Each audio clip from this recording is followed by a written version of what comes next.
Hello and welcome back to episode 4. Might be 5. Can't remember. But we're in the shed and we're working, so the title will have already told you what episode it is. Right, in this one, I get to go up high. I've already sort of been putting up temporary lights, as you can see. However, those aren't pleasing me. They need done right. They're literally just lashed in with a bit of flex cable. They need done properly in steel containment, through boxes, ceiling roses. It all needs done right. So, going to get the lighting done in this episode. Have this thing for a couple of weeks. So, I get everything up high that I need to do done. I have a couple of outside lights I want to put up, a couple of cameras and stuff. Bit of containment to finish off over there and over there. Over here, don't know what I'm going to do for lights currently because it's quite dark down here, as you can see probably the difference.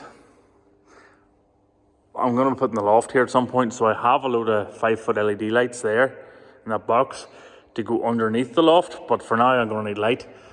So I don't know whether to string a couple of those LED ones up just on chains from the rafters up there or something for now, because I will need lights up there at some point anyway, or I don't know what to do, to be honest, so you'll have to bear with me. The shed men have been back and everything else is finished, so flashing and all's on, they're done. Everything else is over to me now. Fairly happy with this. I must show you this. I'm just doing the containment really, as I say, but I miss my calling in life as an electrician. Containment up now for the lift and stuff like that, and I think it's, yep. So, all working. Haven't actually tried yet putting it on it, so that'll be the test of it, but try that tomorrow. The wife's car has a sticky front caliper, so I guess we get to fix that one. Right, enough blethering. However, stop watching and go and hit that subscribe button, please. Like the video if you do. You can wait till the end to like it or dislike it, whatever, but please do hit subscribe if you haven't already. I think I saw a statistic during the week that something like 97% of my watchers are new watchers every time. They're not returning watchers. So if you could please hit the subscribe button, it would help me out greatly. It's free and you can always unsubscribe later if you don't like it. So anyway, back to the video. So, 2-post lift is in and it's wired up. Very proud of how I've done it actually. I'm not an electrician by any stretch and therefore I don't do much containment. So I've done all the containment for the place, but it's definitely taking shape. I'll take you over here and show you this very briefly. So containment comes down the lift leg, into the electrical gubbins, up and over and into the conduit or the containment. So yeah. Now then, might have been wondering what this fetching tire that I'm wearing is. Harness. Time to get acquainted with heights really, I think. Need to get these lights put up properly and run conduit up to them nice and neatly out of the trunking. Put through boxes on between all the lights, put an end box on at the end, ceiling roses to connect all the stuff in. Yeah, there's a lot of work on the heights. Don't know how much filming will get on because I'll be up and down and trying to reach the camera when you're up there isn't handy. So I'll see how we get on and we'll catch up in a little bit.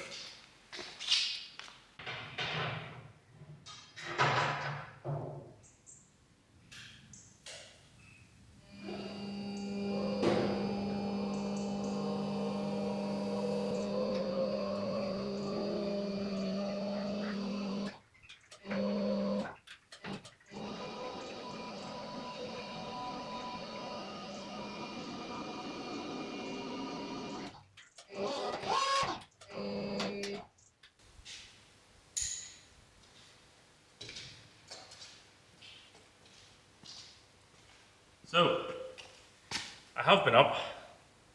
It is going to work just fine, that wee cherry picker. However, I need to work out a lot more of the containment side of things. I need to work out exactly how I'm bending it at the peaks or the eaves and joining it at the lights and all that carry on. And it's going to be a lot of up and down, up and down, up and down by the looks of it, which is painful. So I might end up waiting until I have a bit of help that can pass me stuff up or throw me stuff up. But we'll see. I need a few more lights up. I have a few customer vehicles coming in at some point soon.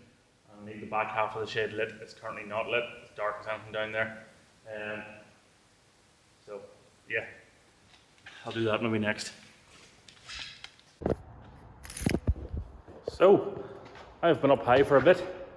I'll shake it out now and show you it.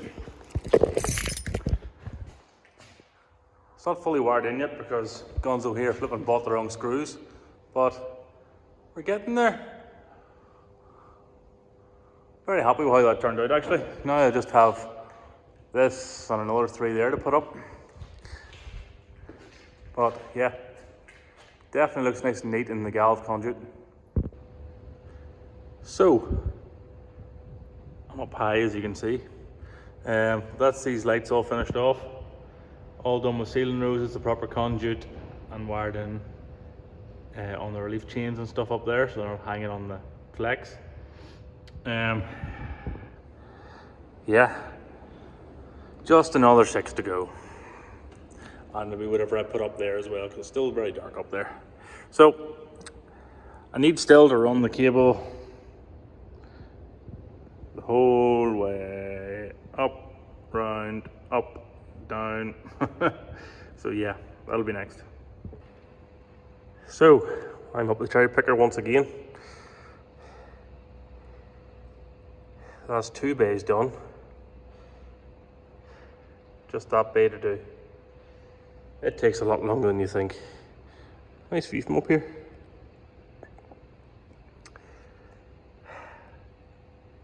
Anyway,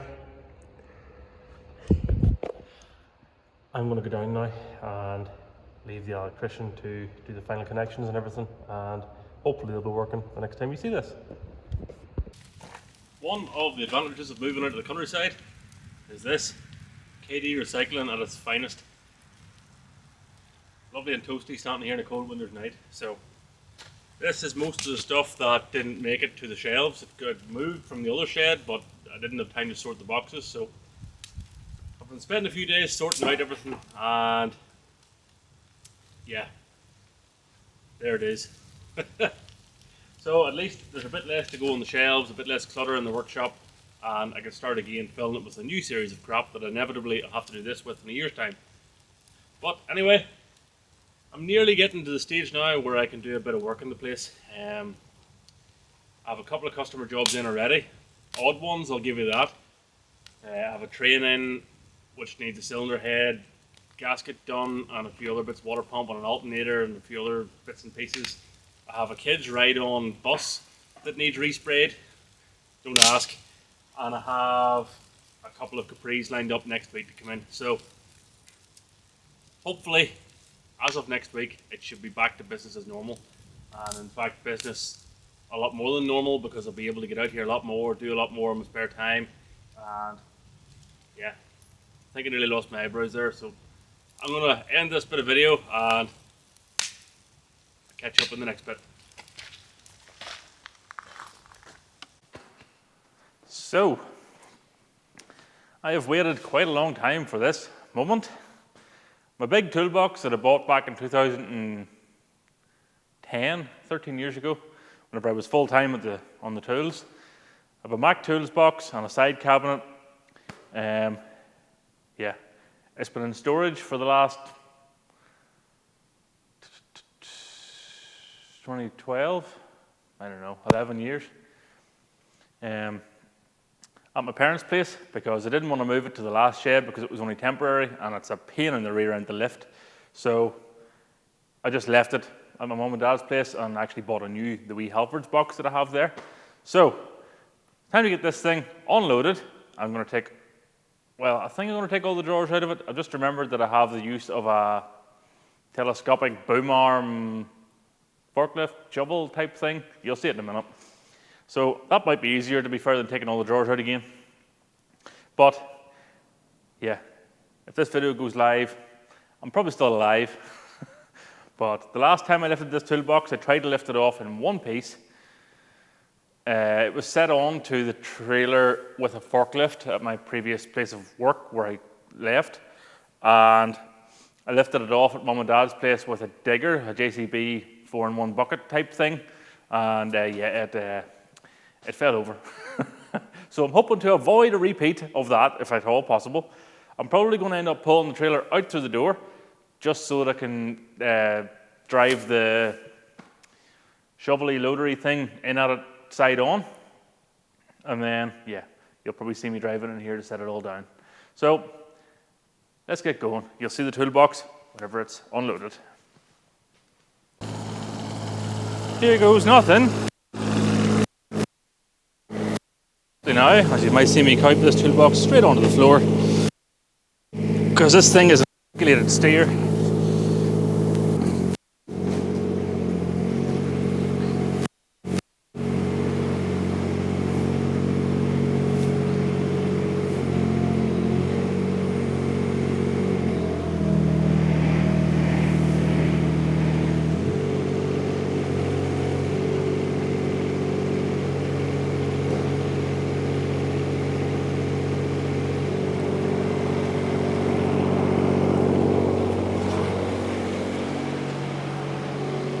There goes nothing.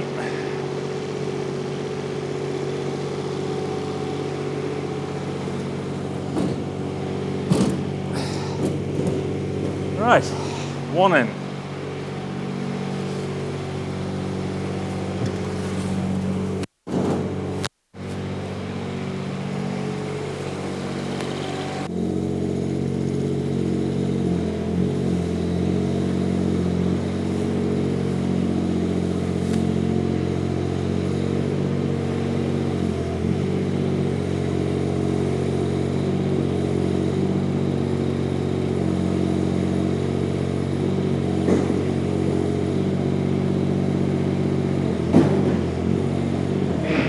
Fuck, I hate this thing.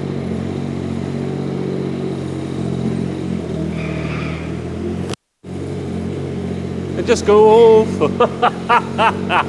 It just goes the complete opposite direction to what you think you're.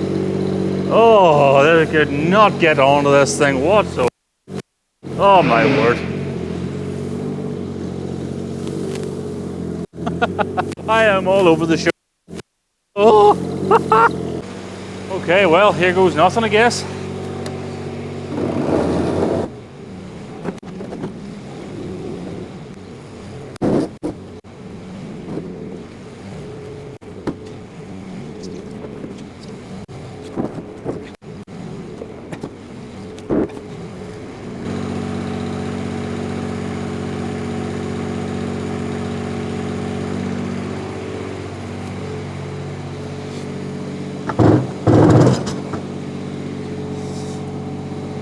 Ta-da! Just like that. Only one last job remains, and that is to try and get the cabinet box thing on myself. I don't fancy using the forks for this bit because it's quite difficult to drive that thing if you hadn't noticed by my expressions. Also, the shelves are every shape in this thing now. Great. But let's see, is it possible? Where's the wee lippy boy? There he is. It's heavy. Is it on? It's on at the back. Front. Ooh, just on the lip. Yes. Oh!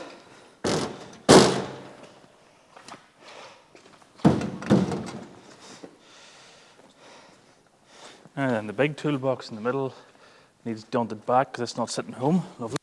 It is now.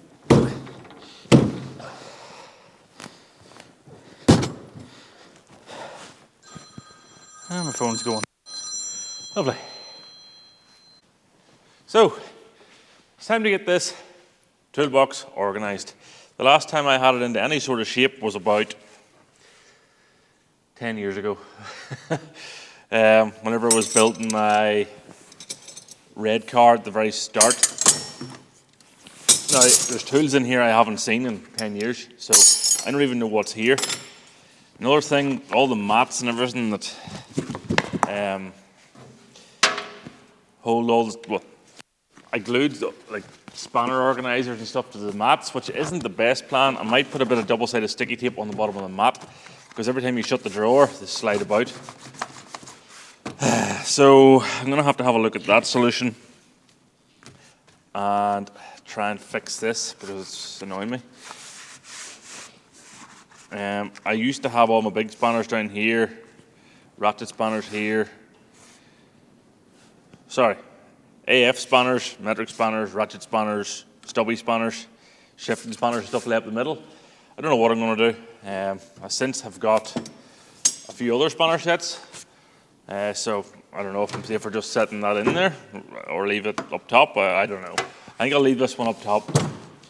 Put all my, definitely my AF spanners back in here. I haven't had AF spanners, apart from the odd 916 ratchet spanner. I haven't had AF spanners in years, and they're very handy to have, especially whenever I'm back to working on tractors and all that carry on. So if you have any storage ideas, you have any ideas of what way you would lay the toolbox out, do let me know. Comment down below, please. What would you keep in the top of your toolbox?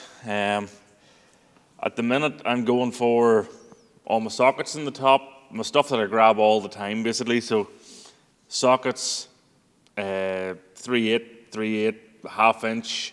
I have my half-inch shallow ones I'm going to put on there. I have a couple of socket sets in cases, so I might take them out and put them on the rails. I'll see. Yeah. This is going to take a while to get right. I just had the other toolbox the way I wanted it, and now I've went and done this. But nonetheless, far better toolbox. This is about twice the size. The other one's still going to be here. I'm going to use it to keep all my oddball special tools in, stuff like that. And it's more mobile, so it can be wheeled beside a car if I want it to be. But anyway, I'm going to have a wee go here trying to glue this mat down or look at some sort of method of doing it, cleaning it all out. Like to have screwdrivers and everything here, random ones that I haven't seen in years.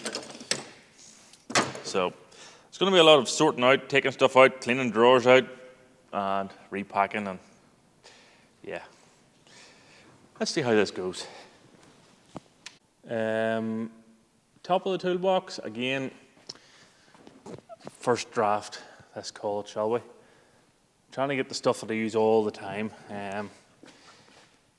So I've got a socket rack together here for, obviously, it's very dark here, apologies. There we go. Socket rack together for all my shallow and deep half-inch stuff. All the most commonly used bits and pieces in behind there. That's actually AF sockets, Allen key sockets and other stuff. Another wee reel of 3/8 deep. 3/8 deep, 3/8 shallow. I've managed to lose a 17 socket, so yeah.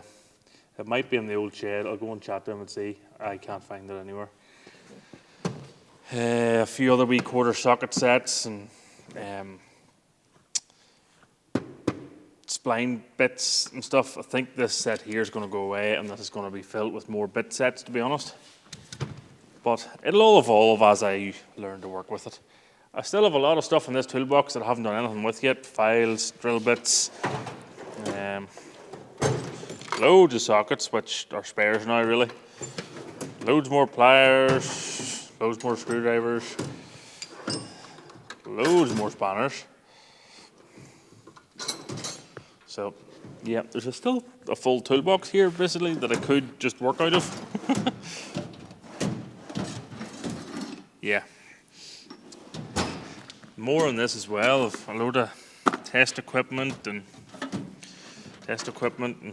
Allen keys and bits. So I haven't even looked in here yet. This was filled. I never managed to do this now. There we go.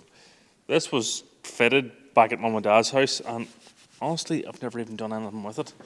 Like, I've got an old Panasonic Toughbook here. with an aerial for a SIM card on it, apparently. I have a whole pile of stuff here. Anyway, I'll go through it. It's getting late. I'm going to go in. Yeah, as said, this is only a very, very first draft. I still haven't even found all my tools yet. I still have boxes I need to unpack up there. I have socket sets, a little more cordless tools, a little more bit sets, more spanner sets. I have everything up there on the shelves. Stuff I've gathered up over the last, I don't know, 15 years, I guess, 16 years. So I'm going to let that do me for tonight. It is currently after 10:30, and it's getting chilly, isn't it? It's hitting that time of year, and it's very, very wet. There's floods everywhere. So I'm going to go in, put the feet up for a while, and I'll start again tomorrow night. I have a customer vehicle in here. It's a Capri 280 Brooklands. I have another customer car to lift next week. I have another one coming over from England the week after to do a full build on. I think of about another 6 cars waiting to get in after that as well. So this needs to hurry up, and I need to get back to work. That's on top of my own stuff. I need to get back to the Transit, the couple other Capris to build. I have a Land Rover, a whole pile of stuff I want to get done myself. I have a loft to put up over there. I finished the wiring off. It's going to be a busy year. So anyway, that'll do me. I will catch up again in a little bit. Bye. So, I don't know what stage we're at currently with the workshop. No idea. I've been on and off videoing. I don't even know if you can you see that? Well, you can just about see cables hanging. I'm still wiring. I'm still trying to get everything else done. I've customer cars in. I have new projects of my own behind the camera you'll see shortly. It's just been very busy, let's say. So, back onto the workshop anyway. This might be a new episode. This might be halfway through an episode. I literally couldn't tell you until I log onto the laptop and see what I last videoed. Who knows?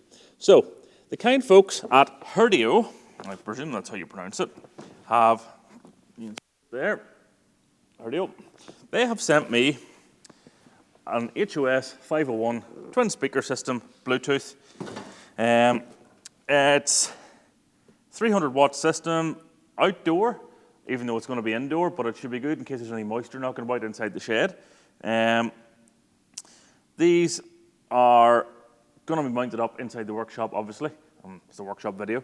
And I'm going to take you through exactly what way they work, what they look like, and hopefully, if I can get some of the copyright-free music onto my phone, a bit of a sound test at the end to see what they sound like. So, let's do a bit of an unboxing and move the conduit out of the way. Let's see what's going on. Also, not sponsored, but Milwaukee Fastback knife is quite satisfying.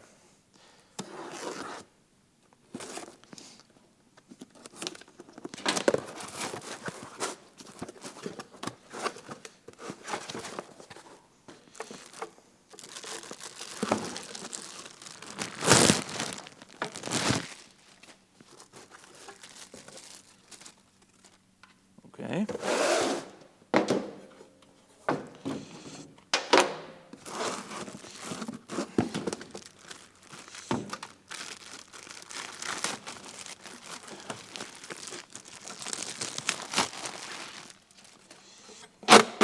So we have a spare speakers on adjustable brackets. Can you even see this? Not really. So, spare speakers, 90 wee units, 150 watt each. I don't have a clue how they work. So, we have an owner's manual. I'm going to study this for a little minute and work out how the heck they work. Okay, so to connect these things up, it's really simple, to be fair. I didn't even need the instructions at the end. Just your 12 volt power supply plugs into what's called the active speaker, so that's the one that takes the power in. Then there's a bit of red and black cable that comes between the two speakers, and you just twist them. There's wire nuts on each of these. You just twist them down, join red to black, well, no, red to red, black to black, either. And then you'll go to Bluetooth. So I'll show you the Bluetooth bit next. So I don't know how well you can see this, but all you do is on an iPhone, I'm on an iPhone, just go into your Bluetooth settings. It appears in here at the bottom as HOS 501. Click on that, makes a beepy noise, and we're connected. I presume then, I might not be able to play this a little bit because it's probably copyrighted music, but yep. Lovely. Now then, time to get this thing mounted up on the wall. So, now you've seen how to connect them. Let's see if they work. Now, I've managed to get the Epidemic Sound working, which is my site that I use for the copyright music, copyright-free music, royalty-free music, whatever you want to call it. So, let's see. Yes, they're working.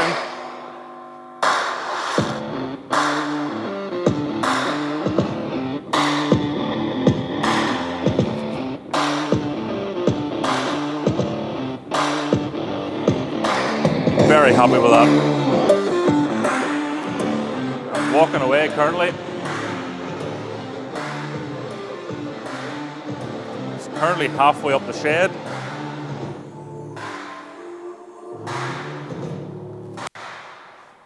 And I'm outside the shed.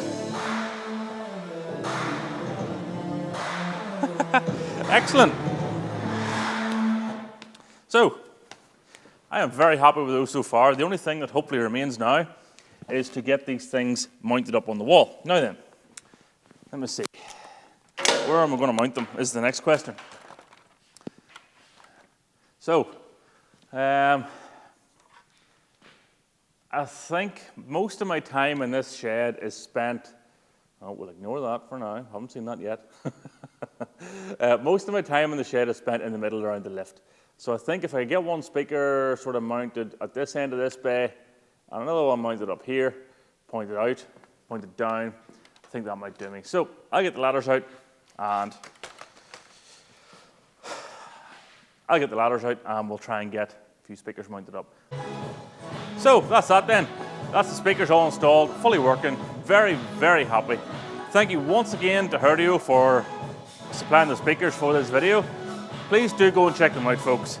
You could end up with a very, very good sound system for any workshop for around £100 delivered. You couldn't beat it. 2 wires between the speakers, 1 power supply plug, Bluetooth does the rest. Speaks for itself. Thank you very much. And yeah, on to the next bit of this video, which I don't really know. Probably finishing the wiring off, and I don't know anymore.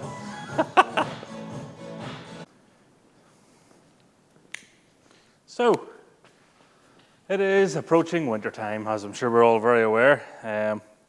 So it's time, as part of the workshop upgrades, it's time to get a proper heater. So, let's get this thing opened up and see what it's like.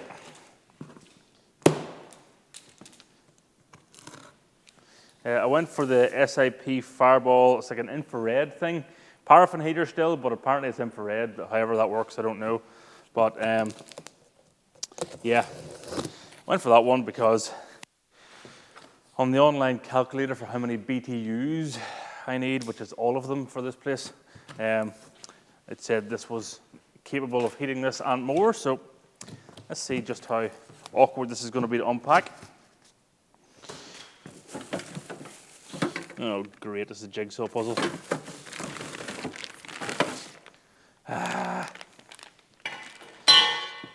My favorite.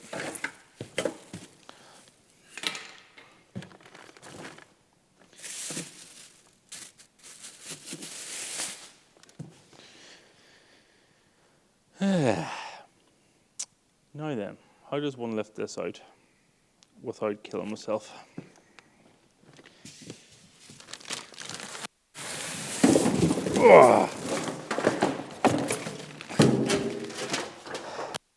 Remember, lift with your back, not your knees. Not. Now then. Okay, so, bit of trial and error later. That's that done at least. So it's time to try and get some paraffin into this thing. And inevitably spill it everywhere. There's a filter in the funnel before you think of being agricultural removing that.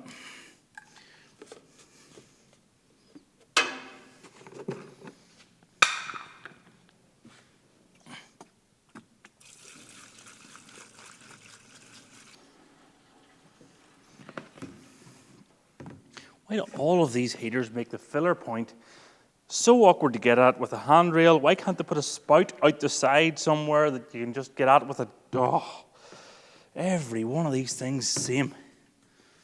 I'm going to spill this everywhere now.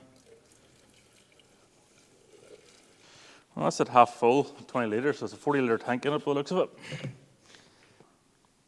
So I presume all that remains now is to fire it up. So I'll take it to one of these sockets. The next thing is it'll have about a 1 foot plug on it.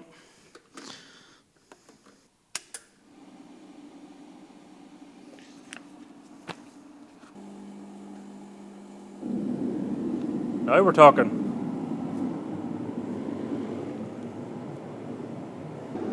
Starting to glow red, as you can see. Quite quickly, actually. You can see it growing across the face of it.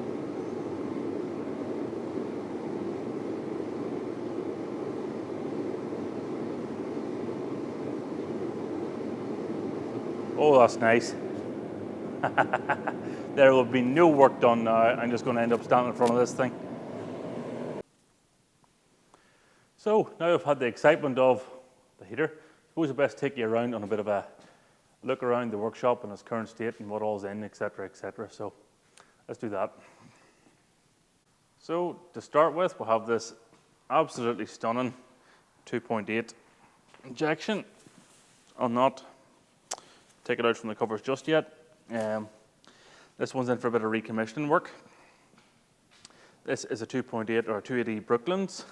It's in for some K-Jet work. Both of them are in for K-Jet work. Both of them have running issues. This one is getting it's already had the warm-up regulator all replaced, pressure set, etc., etc. I'm now chasing an air leak on it because I can't get the idle down, basically. I can get the mixture right, but the idle's far too high, so it has to be an air leak. This is a Golf that I've bought. It was fairly cheap, but my discovery is costing me an absolute bomb in diesel and maintenance, etc. I still need it because I still need to tow with it regularly, but I need a daily that can get me to and from work without the high running cost, basically. So 1.9 PD, it needed a bumper and stuff, so I've put a GTI kit on it, and yeah, it'll be getting repainted at some point too. Okay, so I have been busy. That's all the sockets done, the whole way, right out round. 13 amp ones this is. I've managed to wire in USB sockets as well, on every sort of bank where I have a workbench or a toolbox, etc. Workbench and stuff up there, you can sort of see it. I've the compressor up in the corner all wired. Basically, the drops took the longest. See the denting of the conduits and stuff? That all took ages. Big thanks to Joe, actually the owner of that. He was over delivering the car from England someplace, and sort of gave me the motivation that I needed to get going again. Right, can't see. Yes, he was over and he was fed up working off an extension lead, so he gave me a hand to bend all the conduit, get them cut the length, threaded, and we got all the containment and all up for the electrician to come and finish off, so he's done. I need to do the same again for almost 16 amp sockets now for the welders, and there's a few other wee bits and pieces that I want to do, but it'll do for now, basically. So I think that's a fair bit on this episode. I couldn't tell you what all really until I go back to the laptop, but I think the toolbox and stuff's all been moved over. The speaker system has been fitted, so thank you once again to Herdio for that. The sockets, wiring, that's all done. Got my heater all built up, and yeah, I've just been working away. I'm flat out trying to get stuff caught up on because I've been off building workshops for the last while. So, like for instance, I currently have Santa's carriage on the lift for some reinforcing, let's call it. A bit up at the other way, a bit up at the front there. It wasn't reinforced basically, so the whole thing was just a bit like a seesaw. The whole thing was just going wee, the whole roof. So that's all sorted now. Just waiting on fiberglass drying. I can sort that out. I have Joe's car to do. It's going to be a complete rebuild. It's going to be a complete rebuild, basically the same as my old X-Pack. It's X-Pack, twin turbo 24 valves that I have to sort out and convert and all that, carry on, fit the engine. I have a hybrid MT75 sorted for it, so getting it lifted in the next few weeks. In the middle of trying to get an ECU and dash package priced up for it as well, and then have to wire it all, build it up, plumb it, turbo it, paint it apparently. So yeah, looks like I'm painting this thing too, but it's all fun and games. Joe has the X-Pack kit and everything on. He has the underneath done in Raptor, so it shouldn't need too much. There's a few tiny bits and pieces of welding that need done that Joe didn't have a chance to finish off. Mainly inside at the end of the sills and stuff. And he wants me to convert the A-post sunroof drains to a solid tube sticking out the bottom so that it doesn't just leak into the sills as per Ford's design. So yes, that'll do me for this one. I really appreciate all the support that you're giving me with the likes, views, all that carry on. If you haven't subscribed, please do consider doing it. It helps the channel greatly. Hit it a like or dislike, doesn't matter. Any interaction is a good one. And I will see you soon. Hopefully in the next workshop episode, there'll be plenty of other content coming of content half video, about 5 videos, sitting half videos that I can't finish until I get the projects finished. I'm waiting on parts for 2 customer cars. I have a Mark V Golf up there that I have, I'm repainting, etc. I need to get the loft and everything built probably in the next workshop episode, but it takes a lot of money, so it'll take a little bit of time to do that one. Anyway, I'm going into the fire. It is freezing. See you later. Bye.